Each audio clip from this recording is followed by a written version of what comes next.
दोस्तों, भारत रिव्यूज में आपका स्वागत है।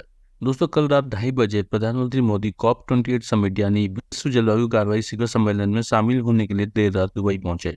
दुबई में भी लगभग इतना ही बज रहा था और यूएई के डिप्टी पीएम ने पीएम मोदी का स्वागत किया। दोनों नेताओं ने गले मिलकर एक दूसरे का अभिवादन किया और भारतीय समुदाय के लोगों ने भी पीएम मोदी का दुबई में भव्य स्वागत किया। दोस्तों, यूएई का डिप्टी पीएम ने मोदी को एक स्पेशल फ्रेंडशिप बैंड भी दिया, जो ये दर्शाता है कि यूएई मोदी जी को कितना रिस्पेक्ट देते हैं और वे किस तरह से मोदी और भारत के साथ मिलकर काम करना चाहते हैं। दोस्तों, पाकिस्तान के पीएम भी दुबई पहुंचने वाले हैं। आप देखना उनका स्वागत कैसा होता है। मोदी जी की दुबई यात्रा पाकिस्तानियों के बीच भी एक चर्चा का विषय बना हुआ है। आइए देखते हैं वो लोग इस बारे में क्या बोल रहे हैं। सर बेसिकली क्वेश्चन मेरा आपसे ये है कि अभी जो है सीओपी की जो 28 कंट्रीज दुबई के अंदर जा रही हैं, उसमें पीएम मोदी जो हैं वो गए हैं हमारा पड़ोसी मुल्क हिंदुस्तान, वो भी शामिल है। पीएम मोदी जब गए तो उनका बहुत ग्रूम वेलकम किया गया। इवन के उनके प्रेसिडेंट जो है दुबई के, वो खुद गए उन्हें रिसीव करने। फिर दूसरी चीज़ उन्होंने एक और बहुत शॉकिंग कर दी कि उन्होंने रिबन बैंड बनाया हाथ पे कि भाई ये हमारी दोस्ती की आपके लिए एक छोटा सा गिफ्ट है, जो आपने पहले दोस्ती हमारे से निभाई और अब आगे इन फ्यूचर निभाएंगे, उसके लिए छोटा सा गिफ्ट है। सर मुझे बताएगा कि क्राउन जो सऊदी के हों या दुबई के हों, मोदी को इस तरह प्रिटेंड करते हैं, इतनी ज़्यादा इंपॉर्टेंस देते हैं, वैल्यू देते हैं, जिस तरह से उनका सगा भाई या भाई हो, या भाई जैसा हो, क्यों?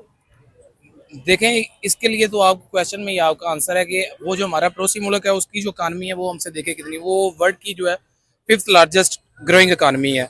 और अगर आप बात करें आईएमएफ वगैरह की, तो पाकिस्तान आईएमएफ के कितने अब तक जो ले चुका है, फंड कितने ले चुका है, और हिंदुस्तान ने 2000 के बाद आईएमएफ से एक मरतबा भी रुजू नहीं किया कि हमें पैसों की ज़रूरत है। उसके अलावा जो मेरे ख्याल में सबसे बड़ी बात है वो इज्जत नफ्स की है, जो सेल्फ रिस्पेक्ट है ना, वो मोदी में है, जो कि हमारे लीडर्स में बिल्कुल भी नहीं है। वो जाते हैं तो जाके कहते हैं कि हम मांगने नहीं आए हुए, मैं यहाँ पे मैं मांगने नहीं आया हुआ। तो जब आपने जाके अपना इंट्रो ये करवाना है टर्की जैसे ममालिक में, तो फिर मेरे ख्याल में फिर यही जो है ना वो सर्कमस्टांसेस और कॉन्सिक्वेंसेस ऐसे ही होंगे।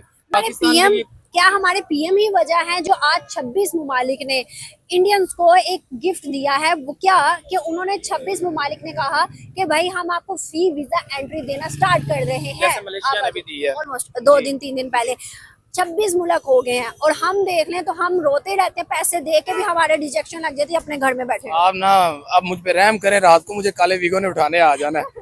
अब आप ज्यादा कर रही हैं, मैं बोलना नहीं चाहता। सच्चाई है, मुझे लगता है फ्रीडम ऑफ स्पीच है, इतनी तो है। नहीं, यहाँ पे डेमोक्रेसी जो है ना वो बिल्कुल भी नहीं है। आप देख सकते हैं एक डेमोक्रेटिक लीडर जो है वो अभी तक जो है वो हवालात में बैठा हुआ है। तो मेरे ख्याल में जब वजीर आजम का ये हाल हो सकता है तो हमारे जैसे बंदों का क्या हाल उस पे ना बोले, आपको कोई नहीं उठाएगा। नहीं नहीं, अच्छा मेरे ख्याल में जो है वो डेमोक्रेटिक सिचुएशन जो है ना हमारी वो कंट्री की वो बिल्कुल खत्म हो चुकी है।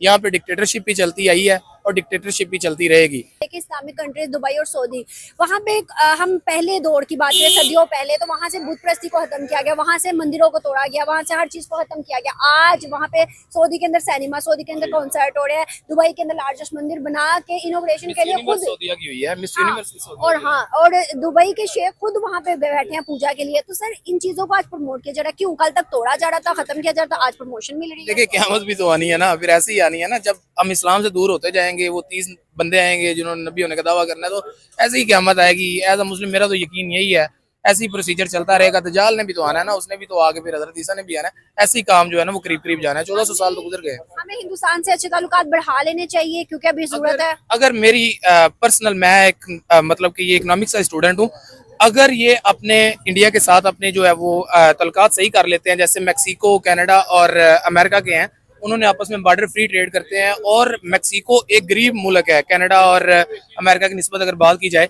वो एक गरीब मुल्क है, लेकिन वो मैक्सिको भी अभी तक उसकी पर कैपिटा इनकम और जीडीपी बहुत अच्छी चल रही है क्योंकि उनकी बॉर्डर फ्री ट्रेड है।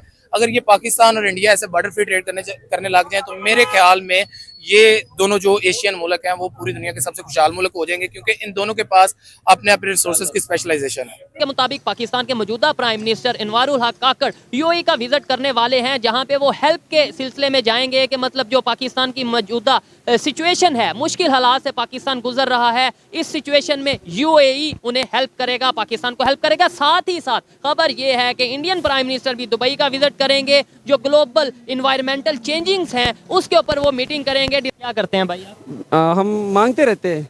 मांगते रहते हैं। हमारे बड़े भी मांगते हैं। अच्छा, फिर टॉपिक भी मेरा यही है कि हमारे जो प्राइम मिनिस्टर हैं इस टाइम काकड़ साहब, वो जा रहे हैं यूएई में और वहाँ पे वो हेल्प के लिए जा रहे हैं कि पाकिस्तान की जो इस टाइम कंडीशन है थोड़ा बहुत हेल्प किया जाए। सवाल ये है कि ज़्यादा टाइम ऐसा चल पाएगा? दुनिया के दूसरे कंट्रीज़ के जो प्राइम मिनिस्टर हैं, जो लीडर्स हैं, वो जाते हैं ट्रेड की बात करते हैं, वो जाते हैं वहाँ पे जाके मतलब आपस में डील्स करते हैं, लेकिन हमारे प्राइम मिनिस्टर मोस्टली जहाँ पे भी जाते हैं वो यही कहते हैं कि हमारे हालात कुछ ऐसे हैं तो हेल्प की जाए। क्या कहेंगे इसमें?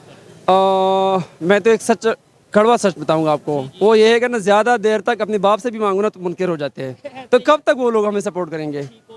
नो डाउट पास्ट में हमारी हेल्प की है, सऊदीया ने, यूएई ने या तुर्की की बात करें, इस्लामिक कंट्रीज़ ने हेल्प की है। अच्छा, इसी टाइम पे मेजर पॉइंट ये है कि इंडिया के जो प्राइम मिनिस्टर हैं वो भी दुबई जा रहे हैं, लेकिन वो डिस्कस करने जा रहे हैं जो ग्लोबल इन्वायरमेंटल चेंजेस हैं उसके ऊपर बात करने जा रहे हैं। उनका जो विज़िट है उसमें और हमारे विज़िट में क्या फ़र्क होगा, साथ ही साथ उनकी वहाँ पे जिस तरीके से एक मतलब रिस्पेक्ट या वैल्यू और हमारी क्या रिस्पेक्ट और वैल्यू होगी, या क्या इस टाइम पे हमारा बेसिकली अगर इंडिया से कंपेयर की जाए तो वो अपने आने वाले जनरेशन की ना ब्रॉटअप अच्छी तरह करते होते हैं। एजुकेशन हो गया, बेसिक जो जितनी भी चीज़ें होती है, तो जब वो अपने बच्चों पे या यंग जनरेशन पे वो लगा लेते हैं तो बाद में उनका आउटकम भी अच्छा आता होता है। हमारा सिस्टम देखे, अब एजुकेशन का सिस्टम देखे, हेल्थ का देखे, हम तो बचपन में तालीम से महरूम हो जाते हैं, तो बड़े बड़े होकर हमने क्या बनना होता है, सिर्फ बड़े ही हो जाते हैं बस।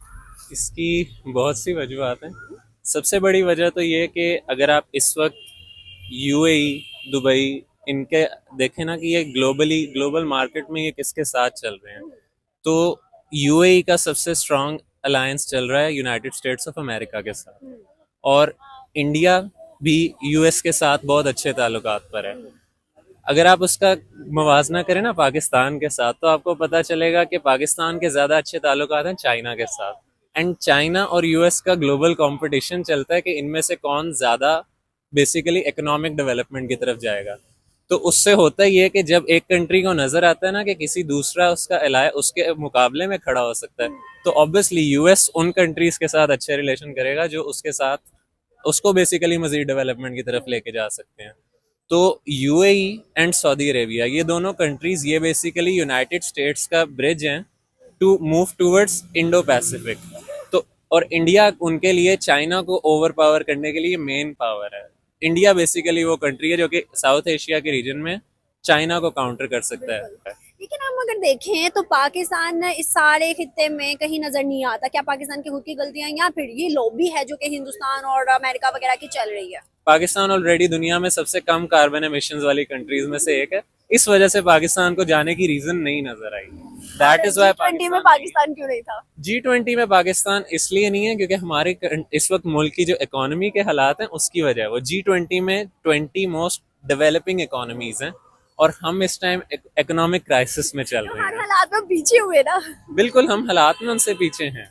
और उसकी बात यह है कि उसकी सबसे बड़ी वजह पाकिस्तान के अंदर जो पॉलिटिकल इंस्टेबिलिटी है वो है।